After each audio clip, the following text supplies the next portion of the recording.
Well, the national security strategy actually defines the concept of national security as a comprehensive and systematic plan to mobilize nationally available resources and means to achieve national security goals.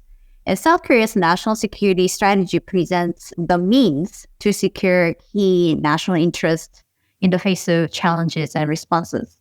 And Yoon Suk-yeol administration's national security strategy is no different from the previous ones that we had before, except that the diplomatic space has expanded from Northeast Asia to the rest of the world. It stressed the sovereignty, territory, and national security, as well as peaceful settlement of the Korean Peninsula and preparation for the future, etc.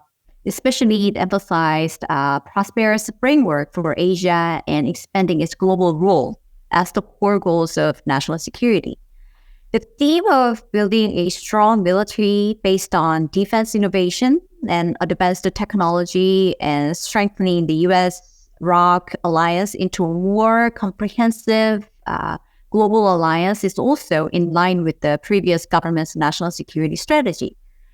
But some have voiced clear objection to this new NSS, noting that it closes the door to dialogue and diplomacy with North Korea, refrains from mentioning historical and territorial issues with Japan, and relies too heavily on trilateral security cooperation between Washington, Tokyo, and Seoul. A key reason for these concerns is that the Yoon administration's NSS is different from the previous administration's NSS in a sense that it emphasizes value-based diplomacy, principled approach, and reciprocity. First, the U.S. and Japan, which share the same values. South Korea can strengthen cooperation not only in security areas, but also in socio-cultural areas, including economy, supply chain, and people-to-people exchanges. While with China and Russia, however, the strategy emphasizes diplomacy based on national interest and principles, and especially an approach based on international norms. And the latter may be more significant than the former. And for North Korea, a principled and consistent diplomacy and a pragmatic approach are emphasized. As such, it reflects the bifurcated global security structure, with the U.S. alliance system on the one hand and China-Russia on the other hand. Second, while the NSS emphasizes flexibility as a guiding principle for South Korea's North Korea policy, the specific policy measures include the priority of constructing an overwhelming military capability such as kill chain system, Korea air and missile defense system, and Korea massive punishment and retaliation capabilities.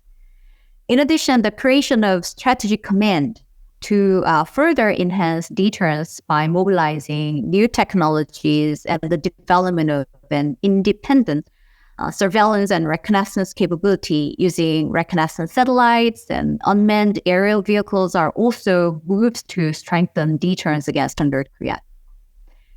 Well, it should also be noted that the three principles with regard to North Korea are deterrence, dissuasion, and dialogue. But the first two are more important than the third. So deterrence and dissuasion by show of force is what the new NSS is highlighting. That's why Yoon administration openly mentioned peace through strength. Such rhetoric will be something that we will continue to hear for the next coming years, according to this new NSS.